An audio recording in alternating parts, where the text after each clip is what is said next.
Hello, my fellow chatterers and book lovers, and anyone else who's popped in because you're curious about what this is or you've got a bit lost. Welcome, everyone. I am Chatty, and this is my channel, Chatty the Mad Chatter, where I'm going to be chatting away madly about what I've been reading so far in the month of May. So we're halfway through May, I've been reading a few books, so I wanted to have a little chat and let you know what I've been reading. On this channel, if you were not aware, I do not edit my videos because I have a very ancient laptop. So I just do one shot. That's my gimmick, little tiny cup of tea, and the camera keeps rolling and we just welcome the chaos. So I could fumble over my words, books can fall over, anything can happen. So cheers everyone. Clink, clink, clink, clink. So I've been reading a few books. I'm taking part in the Asian Readathon, and I also have some books that were left over from April that I wanted to get to that I didn't quite manage. So the first one of these was on my it's coming to me. The words come to my book game. So I play a book game every month. I will leave the link for April's should you be interested to see how this came about. But I had started this one in April, but I just ran out of days and I hadn't really started enough of it for me to kind of include it with all of my April books. But I'm really pleased that I didn't push myself to get it read for April because I was really enjoying this book and I just wanted to be in the book and just have a great time with it. So this is Lonely Castle in the Mirror by Mizuki. I can't say the last name and I was told how to pronounce it and I have totally forgotten. So apologies, I'm going to butcher I'm going to butcher this. Tsujimura. Mizuki Tsujimura. Sorry about my butchering of name pronunciations. But this was my One Ring book. So that is where I get someone else to choose whatever book and I will read it. And this was from Tiffany from Towering TBR. She absolutely loved this book. And from her, I'd heard someone else mention it, but from her absolutely raving about it, it really went hard onto my wish list of books I wanted to read. So then she suggested this as the book she wanted me to read. And I was very excited. So I got this out of the library and she was so right. Tiffany was absolutely right. This was such a delightful book. I don't know what I was going in expecting. It definitely looks at kind of feeling alone. So like a group of children that feel alone. They don't feel they fit in for whatever reason. They're having a hard time. And they all connect together through a sort of portal fantasy. So I'd say it's very light fantasy. There is this fantastical element, but it feels a lot more kind of contemporary, sort of in this school life in Japan, and following this main character who I know her name, but I read stuff and I pronounce it differently in my head, so I'm just going to make sure I get it correctly. Kokorose. Yeah, Kokorose. So Kokoro is our main protagonist that we follow. We slowly get the idea that she's having a hard time at school, and more of that kind of comes clear throughout the story, and I think it was beautifully done. Like slowly the layers are kind of peeled back and we kind of understand more, so the level of intrigue was perfectly paced. We get to find more and more out about the other characters in this book and this portal world, and it was just so beautifully done. I really felt a lot of empathy throughout for all the characters in this story. It was so beautifully woven together. It was really heartfelt, and I just loved it. I really loved it. So thank you so much, Tiffany, for suggesting it. I just highly recommend it to everyone. I think I was a bit confused because I knew the characters were young, so I wasn't sure if it was middle grade. I feel it's one of those books where it should be, you feel like it's a modern classic, in my opinion. I feel it's one of those that I think anyone could read. So adult, YA, even middle grade to some extent. Like if you are a very proficient reader, if you are the type of child that is reading The Hobbit and some classics, I definitely feel like you could read this as well. and it was just a beautiful book. So I really, really loved this one. So I cannot thank you enough, Tiffany, for suggesting this and for me reading this. It's definitely one I now really want to own. I would love to get a really nice edition of it. I can't remember when this was written. When was this published? 2021. So it's very recent, but it's beautiful. I just loved it so much. And I did this. So on the front cover, we've got a girl in a wolf mask. And then on the back, we've got this sort of like little castle. And I just love this little line here within this circle. And it says, "In another world, we were already friends, so I am no longer alone." So pretty. Yeah, loved it. Oh, it says prize-winning Japanese #1 bestseller. I understand. I really hope that this just kind of like becomes a classic, because it just has that feel. Like I've recently read Goodnight Mr. Tom, and reading that, I understand why it's a classic, and I just feel this should have the same appeal. It's beautiful. Thank you so much. Can I put it back? Can I put it back on the shelf? Struggle. Okay, so the first book that I then started in the month of May was one of the books for the Asian Readathon. So this fits the prompt of read about a character that is famous, eccentric, or a hot mess. And I have gone for the hot mess in the School for Good Mothers.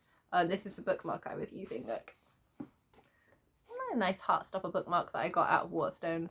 They're pretty cool. Anyway, a bookmark aside.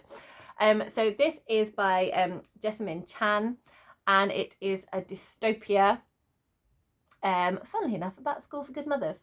So it starts straight in with the story. I wasn't sure if there was going to be any build-up kind of towards it, but no, you're straight in with the kind of calamity. So the premise of this is one mother has a bad day, and you start to find out more about her life. So she's called Frida. You find out about her life and her situation, and it sounds quite horrific. She left her toddler alone in her house while she quickly nipped to work to get something, and ended up leaving her alone for 2 hours. Now, that is not the behaviour of someone that is, being supported and rational and sane at that moment. But even though that is like a major, you don't leave, she wasn't even 18 months. You don't leave an 18-month-old by themselves in a house. You can understand how she got herself to that point. So although yes, massive no, it is also, you understand. So I didn't think I'd get it. Like when I first picked up the book, I didn't think, I wasn't sure how easy I'd find it to get into this book, because I was like, I don't think I can meet that empathy. But you do. And this is one where I would say, think about where you are mentally. If you're someone that is not really interested in parenting, and you don't necessarily enjoy a dystopia, I would say this book won't be for you. If you are someone who likes a dystopia, give it a go. It sounds really strange, but it feels like a mild dystopia. It is just kind of, we don't get a huge amount of information about the outside world. It is just kind of this focus in on parenting and the expectations of parenting. So this book is definitely, the themes are very much around expectations of being the perfect parent, of society, views on, even in this day and age where we are making inroads into, equality of the sexes, we still have a lot of work to do, and there are different expectations between mums and dads. And I think just a lack of empathy and understanding, and there is this great phrase that I've always really enjoyed, that it takes a village to raise a child. And you need other people around you. You need a network of support. You need people to boost your morale, to tell you you're doing a good job, to say it's hard, to take the pressure off. All of those things need to happen to help a child have, to help the parent and child have a more fulfilling life, and just like not be so stressed out, because it is mental. But I think, I think it is a particularly one as a parent that you will get on a certain level to other people.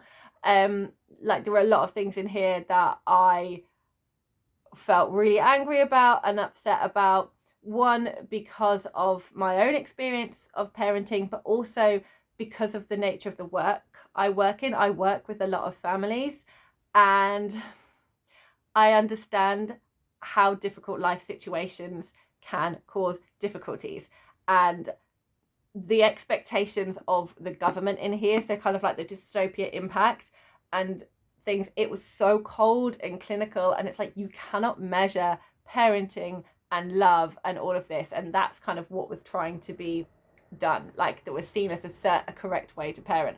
And as it kind of goes on and on, there is more ludicrous stuff happening, and you just feel the system is rigged and unfair.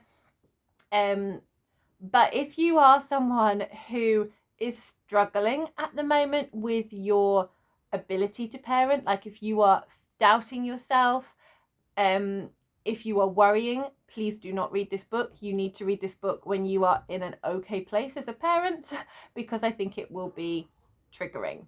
I could definitely read it as my children are now 8 and 5. I have support. I have time to myself because they're at school. They can entertain themselves to a certain extent. It doesn't feel quite so intense as it does. There are different challenges, but it doesn't feel quite so intense as it does when they are 18 months and 2, where you have this little limpet that's you always need to be watching or like aware of, or it's so physically draining.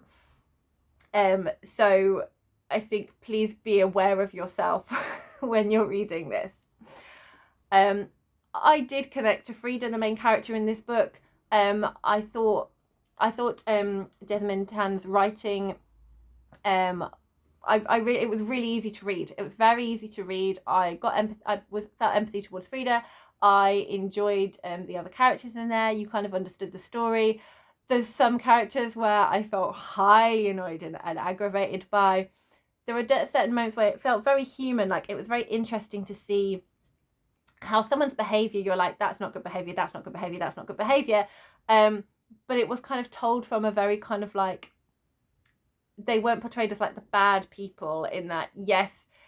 So this is Frida's ex-husband, and there's certain behaviors where it's like, I can't believe you did that, I can't believe you're saying that, that's appalling. But then there's other things where it's like, well, they are sort of supporting to a certain extent, but then I'm like, there's a lot of guilt, and it wasn't kind of cut and dry. I think there's certain, it was done very humanely. Like I think Frida was wonderful in certain respects in like trying to kind of be on civil terms and able to recognize good points when you must be hurting inside. So, but also like she's very kind of like reflective on her own self-worth and that she should have stood up for herself a bit more.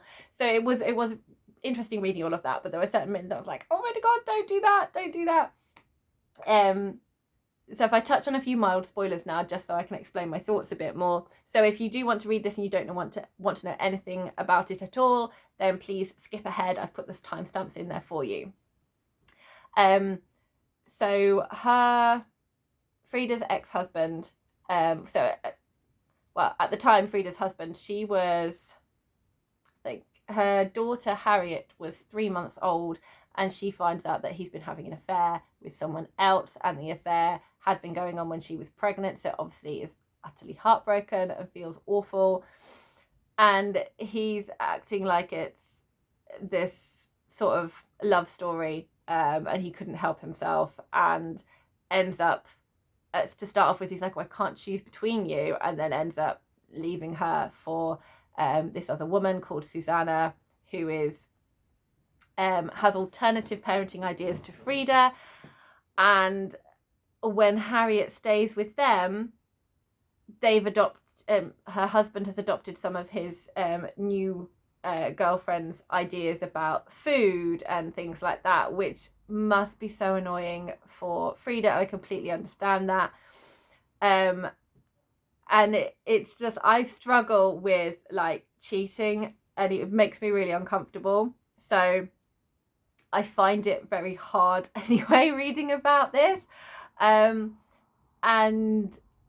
I just can't understand the mindset of them. So obviously they're now in a 2-parent unit, and so there's 2 people in that household when Harriet's being looked after, and then there's like other grandparent support kind of around them and kind of close by, from what I get from it. Whereas Frida is kind of like by herself, trying to keep a job to provide for Harriet, trying to keep Harriet and have time with her, and it just feels like it's very much weighted against Frida. The thing that made me most annoyed on her behalf, so as you kind of read, there are certain little bits you kind of find out more about as the story goes on, and you kind of understand like what Frida's had to deal with. I mean, obviously there are certain decisions that weren't great on her part, but at the same time you can completely sympathize with her.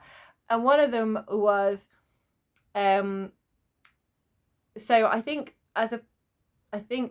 social media is something that we just kind of accept as normal, but there is a certain point, like some people are very happy to have photos of their children on there, which is completely fine. Some people are very happy to have everyone in their kind of social media life seeing different photos of their child. Other parents aren't, and I think both of those are fine. However, if you are not the official parent of that child, and that parent does not want you sharing photos of your child on your social media when they don't know who might be accessing it, then that is absolutely valid, and that is quite horrific. So Susanna was sharing photos of Harriet and posing with Harriet on her social medias, and that I felt really angry about that, because I'm like, you do not have the right to do that. like yeah, there's valid reasons why Frida does not want Harriet to appear sort of like all over social media, and it's like this, as much as you are the girlfriend of this person and you are now fiancés and you are part of the life and things like that, it's like, this is not your child. You do not get the right to do that. That's not on. So yeah, there were certain things that made me sort of like angry. Anyway, into the more of the dystopia side. So Frida ends up, it's so horrific how things are like twisted out of proportion. And yes, the thing she did was really bad. But there's no support. It's very much like you are now being judged and like set up to fail. And there was just no support. It's like, well, how did you get to that point? What can we do to help you? Which is the attitude that kind of we have in society to try and support and help. The child is put first and center, but it's understanding like what is realistic expectations, basically. And there was no realistic expectations in here. And this is like, as a parent, you should be able to do da da da da da. And yeah, it felt very hurtful. Anyway, Frida ends up going to this school full of other bad mums, and then there was a separate school of bad dads. And it's like prison. It's like prison camp, where they have to go through a series of tasks, with the carrot dangled at the end is that they'll get to be reunited with their child. Pardon me. And the freaky part is that what they practice on are AIs made to look like children.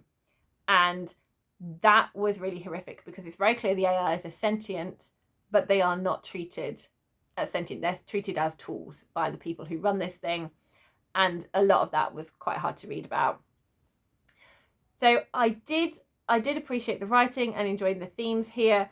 However, I was hoping a little bit more from the plot, just because of the type of reader I am. I really wanted some kind of like, I don't know, I wanted something to happen kind of with the AI dolls. I wanted there to be like, this is wrong, can we break them out? Some kind of expose to the media. I wanted something to happen, kind of like in terms of like the dystopia sort of having cracks in it, in the system. And I really wanted like the dolls to be rescued. But that doesn't happen. It's very much the focus on the parenting and the expectations of society as the theme. So I think the emotions were really good in here. There is a part at the end where I think some people were adamant that shouldn't happen, and some people adamant that should happen. So it's interesting to see what side of the fence you sit on. I can see arguments for both. But I think the thing for me is you feel you need to prove to your child that you tried absolutely everything to be with them. And I think that was the emotional push that Frida had to make the decision she did. And I can understand her reasonings, and I think I'm kind of on the side that I'm glad Frida did something. So, yeah, it was a ride. I don't think I'd read it again, but I absolutely would read something else that Jessamine Chan writes, because I did, I found it really easy to connect to the characters. I did enjoy kind of the writing. It did sort of feel towards the end, so I think I wanted something more, and it was just a case of like going through the school and finishing the school. Like, it didn't kind of go anywhere else, and I think I wanted the plot to kind of take a different turn at some point, but we didn't get that. But I thought it was really interesting, like looking at the themes, and it definitely produced a lot of emotional reactions in me. Okay, so I then went to my library and I picked up a story that I've been hearing some really amazing things about and wanted to get to read. And I think having had School for Good Mothers, which was quite heavy, I wanted something that felt a bit lighter and kind of like an easier read, sort of emotionally. Which sounds strange because, again, there's some heavy topics in this book, but I picked up Welcome to St. Helens by Lewis Hancox. There we go. That's what I mean about the chaos. The camera decided to fall.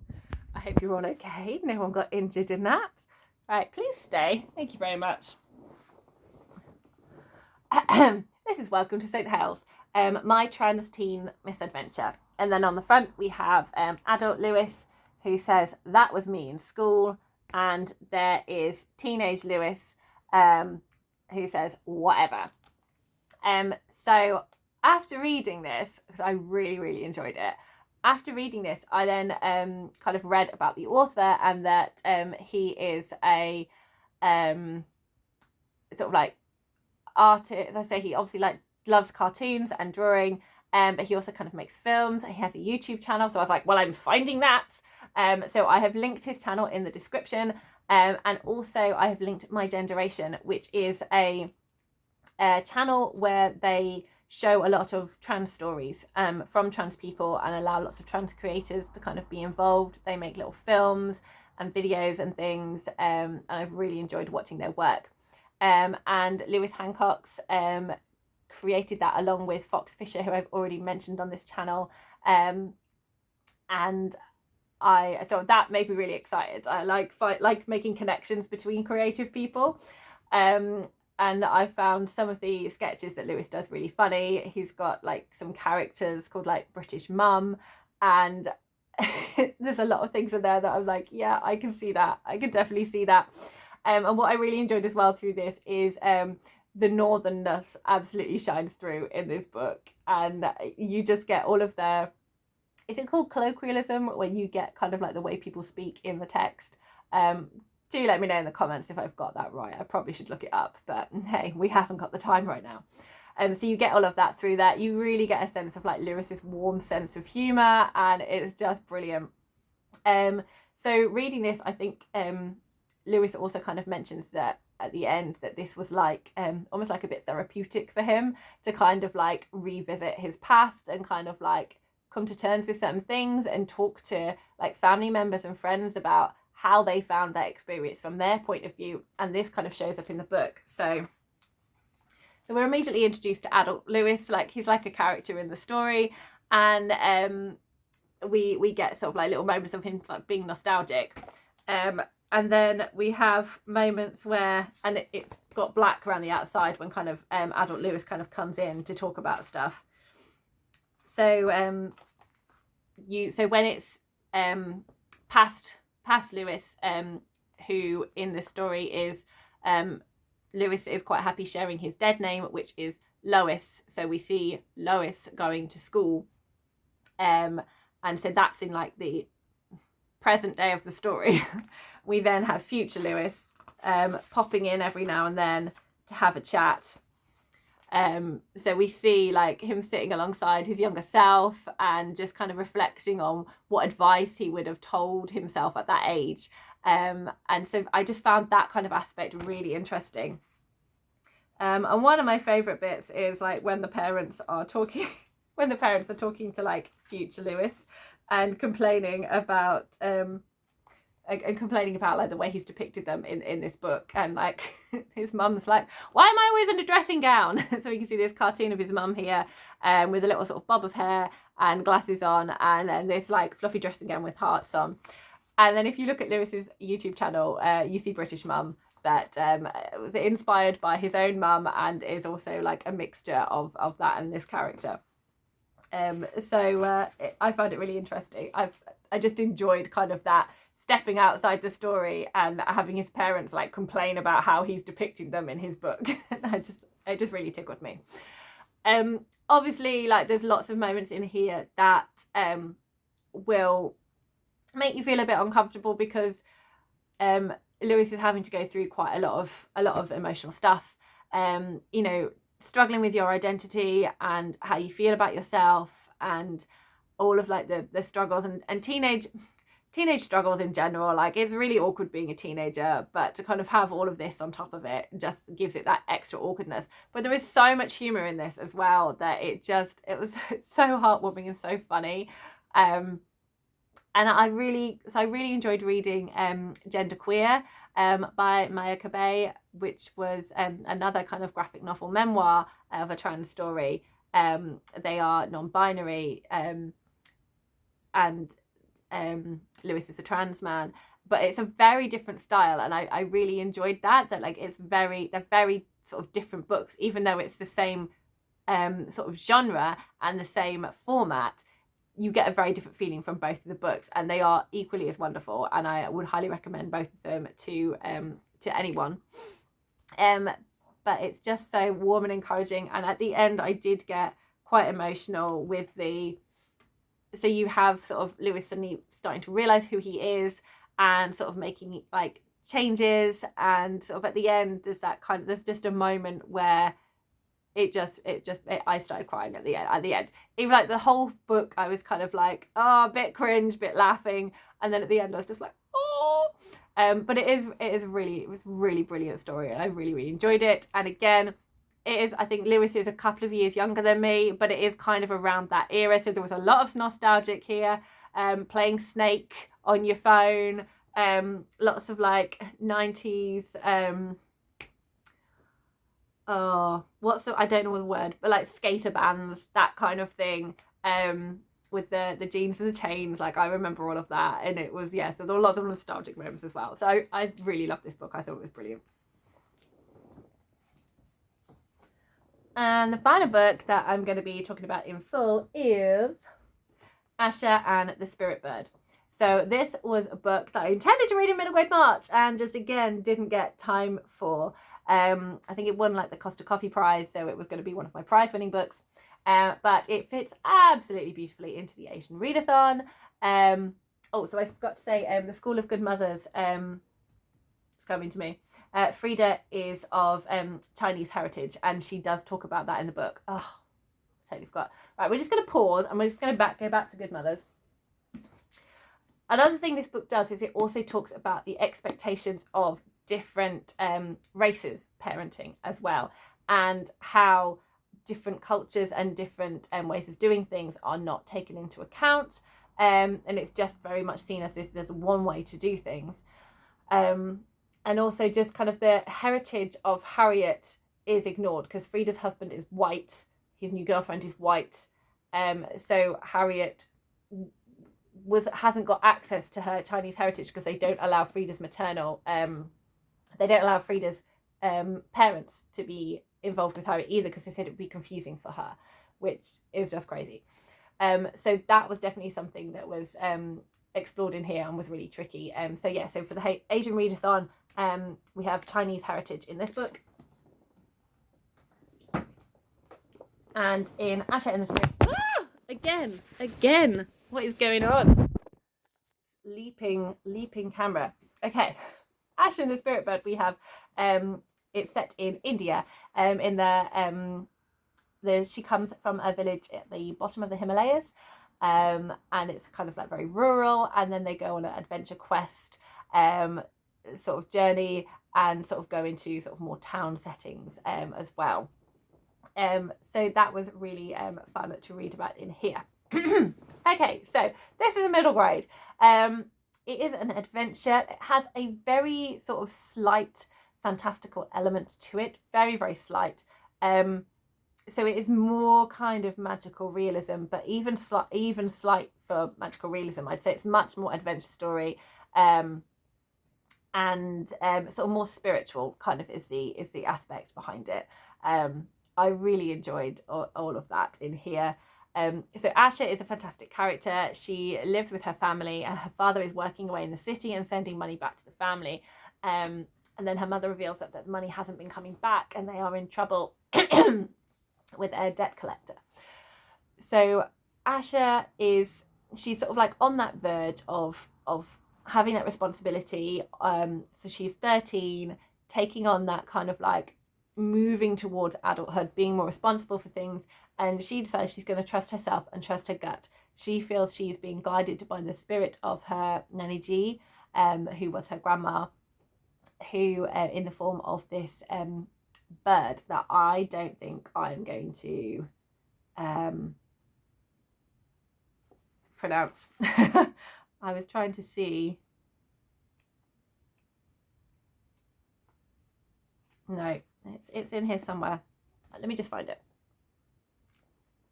Okay, it's sort of like, it's this. So it's sort of like eagle falcon-esque, and it's called a lammergeier or a lammergeier. I'm not sure. But anyway, that is that Asha believes that's the spirit of her grandma in that bird, and she feels this really close connection to her family and her ancestors from this, and also from, as we can see it here, this pendant. So she decides she's going to trust herself and go and find her father. So she decides to take on this intrepid journey, and she also has a close friend that says that he's going to come and support her, and it is a story of courage and friendship and faith, and it's just a really lovely, heartwarming tale. There are definite moments of danger in here as well, and yeah, it's just really lovely. It also has really lovely Hindu representation in here. There's lots of how they kind of connect to, they have like shrines and pray, and there's lighting divas, and there's a pilgrimage as well. So it's got a really lovely kind of aspect of spirituality into that, which gives Asha a lot of strength on her journey. So if you enjoy middle grade, if you enjoy a good old kind of like quest story, an adventure story, I really highly recommend you read this. I found Jasbinder Balan's writing really beautiful, and I'm absolutely looking forward to reading. She's got, I think, 3 other books out now, so I'm really looking forward to reading her other work. Okay, and I'm just going to briefly touch on another book. So this is Pickwick Papers by Charles Dickens. I am reading this along with Nicole and some other people in Nicole from Dusty Book Sniffers Serialized Book Club. I've read this much, so that is my March and April chapters. I now need to read my May chapters. I've never read this before. I have read Oliver Twist and Great Expectations by Charles Dickens. Really like Oliver Twist. Not so much a fan of Great Expectations, but I think that's because of the storyline. Just didn't appeal to me. But this is a surprise. It's a lot more comic than I was expecting. It is a lot more very much kind of society manners and comical things in here. So I was not expecting that. So the Charles Dickens I've kind of read a lot more has kind of dealt a lot more with like poverty and sort of more bleak storylines, whereas this is very middle class and funny. So looking forward to see what crazy things happened to the Pickwick Papers Club members as we progress through this story. So So it's been really fun to be reading it in the installments. So that's what Nicole's done. She's kind of separated the book into when it would have originally have been published. So that's really fun. So now I'm sort of pretty much I'm caught up. So I'm hoping to now read it properly each month, and can really kind of appreciate like waiting for the next installment, just like they would have experienced in Victorian times. So that's what I've been reading so far. Please let me know what you've been reading. I have started reading a few other books that I'm hoping to be able to tell you about when I next kind of check in with my wrap up. So I've just started A Reaper at the Gates, which is the third book by Sabaa Tahir. I'm just a little way in. I only just started this morning. So yeah, and I did read a recap of A Torch Against the Night because I couldn't remember everything. But I'm very delighted to be getting back into that world and that adventure, so that's great. I've started my second, I can't find it, it's here. I've started my second Anyone for Seconds section. So the two authors that I am reading this month are Zen Cho. I previously loved Zen Cho, so I'm now reading The Order of the Pure Moon Reflected in Water, also fits in with Asian Readathon. And Sarah J Maas, I'm reading her Crescent City. This is the first book in her Crescent City series, House of Earth and Blood.